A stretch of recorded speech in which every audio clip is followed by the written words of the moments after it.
Hello folks, fellow YouTubers and friends. It's me again, trying something new. My dad was a bootlegger many years ago. Ran a 150 gallon still. Ran off 2 batches a week. That's 300 gallons of hooch a week. He did that for about 6 or 8 years till revenue or damn near caught up with him. And he decided to getting too close for comfort, so he knocked off one last batch for himself at 120 proof and shut everything down. Anyway, because he didn't want me to get in trouble, he never taught me how to do it. And my understanding is that you can make alcohol out of sugar or starch, and all grains are starch, such as corn, which corn whiskey is starch. And for some reason, I keep watching people cooking it and putting this amylase enzyme in it as they cook it, and they cook it at anywhere from 150 to 180 degrees for 45 minutes to an hour, and put the amylase enzyme in it, and it supposedly converts all of the starches to sugar. However, I've never seen anybody cook up cornmeal and or wheat or barley or any kind of grain and not put sugar in it. Why? I mean, why are they cooking it, turning the starch into sugar, and then turn around and put sugar in it? I don't understand that. If somebody out there knows why, let me know. But these are day-old donuts dug out of the dumpster. You can see the flies gathering around them. I'm not going to be making alcohol to drink. I'm just going to see if these donuts will make alcohol. And so we got a 12-quart pot here, 5 pounds of day-old donuts, and we have our trusty little old turkey cooker over here hooked up to the propane bottle. And let me show you a few of the other little items that I've bought to try to see if I can do this or not. Item number 1, of course, is the amylase AMYLASE enzyme. Okay, supposedly you put a half a teaspoon per 5 gallons. I saw a guy using it a couple of days ago on YouTube, and he put in a lot more than a half teaspoon per 5 gallons. He put in like 4 or 5 teaspoons, but there again, this little bottle is only, I think it's less than $5, I'm not sure, and there's at least 15 or 20 teaspoons in there, little teaspoons. Then I've got this LALVIN champagne yeast. Okay, that's supposed to produce more percentage of alcohol than most other yeast. From what I've read, regular brewer's yeast produces about anywhere from 10 to 12%, and then the alcohol gets so strong it kills it. And the champagne yeast supposedly will go up to 17 or 19% alcohol. Then we bought these two what do you call them? Oh, anyway, the thing that floats in the water, and it tells you, this one tells you your percentage of alcohol and your proof of alcohol. Okay, and the other one, it measures your percentage of sugar. Uh-oh. It came apart. Oh hell, it broke. Alright, I'll have to buy another one. This one was only $7.99, so I'll have to buy another one of these. But I was going to use it to measure my percentage of sugar. Damn it, I hate that broke. Oh well, we'll get another one. Alright, and next I bought a thermometer. And what I'm going to do is I'm going to take a piece of styrofoam and put it on it so it can float around in the water. I mean, at 180 degrees, you're not going to melt the styrofoam. So if I put that, then I can just set it in the brew and cook it up and watch my temperature. And I've got it. Now, like I said, people have been cooking it anywhere from 150 to 180 degrees. So I'm setting mine at 160, and that way I can just put it in there. And 160 is not going to boil, so it's not going to be bouncing all around the place. So anyway, and then, well, you're supposed to keep it at room temperature. So what I did is I went to Walmart and bought this nifty little device. It's a submersible aquarium heater. Now this supposedly will keep a 10 to 30 gallon aquarium at 78 plus or minus 2 degrees temperature.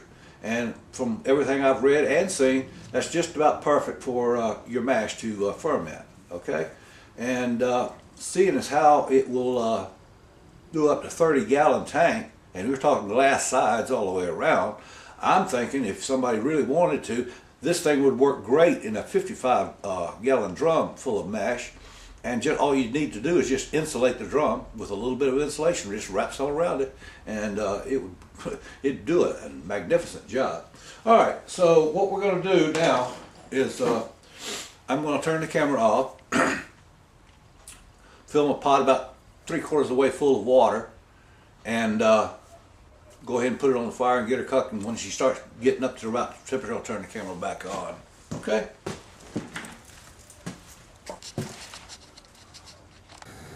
Okay, folks, she's running about 120 degrees right now. Put a thermometer in there and held it till it stopped rising. There she is. Hope y'all can see that. 120. Oh, about 122. Maybe 125. Shows she's getting up there. We had a lid on it to make it heat up faster. Now, what we've got here is my DeWalt 1/2-inch industrial drill and a 1 gallon paint mixer. I've got a 5 gallon mixer over there, but I put too much water in it, so it works better if you put a little bit of water and use the bigger mixer. That cuts it down quicker, and then heat it up and you use the 1 gallon this way, and with it hot, the donuts break up a lot better.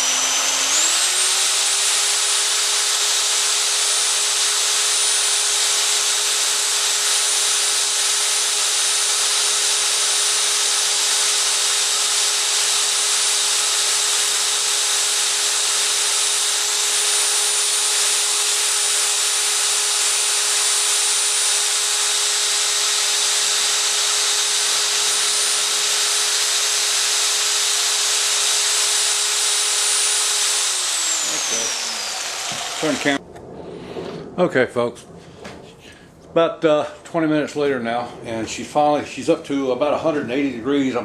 And holding, but I think I'm gonna have to leave the lid off, because if with the lid off, it'll come up to about 165, 170, and with the lid on it, it contains the heat. So I've got my amylase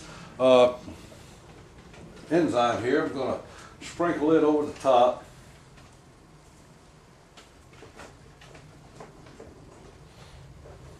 Okay, and that's a little bit more than it calls for, but I'm going to add a little bit more even because I did see that other fellow do it. Then we're going to mix her up really good and let her cook for another hour. It's right now about 10 minutes to 6 p.m. So come back at 10 minutes to 7 and see what happens. Got rid of both of the large pieces. There's a couple of small ones about like that still yet, but I think they'll break down as they cook. I hope. If not, we'll strain it out.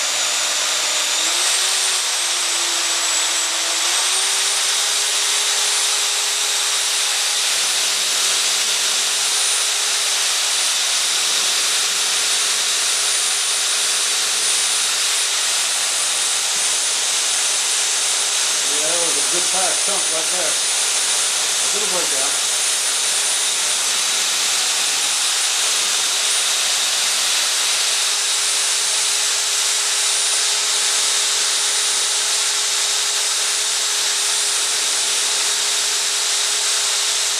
Yeah, I see about 2 or 3 chunks in there about the size of a nickel or a quarter. Like I say though, as it heats up, the cook, it should break down a lot better. So I've got a real good mix right now. It's almost just pure slush. Alright. Just let her cook for a while. And I think what I'm going to do is put the lid on, but this is not all the way. Just so it doesn't get too warm. Okay. We'll come back later and see what happens. Well, there it is, folks. Let it cook for about an hour and 10, hour and 15 minutes, and all the lumps are gone. It's really smooth, and oh my God, it's real smooth, real runny, not thick like it was. That means the sugar doing real good, real good.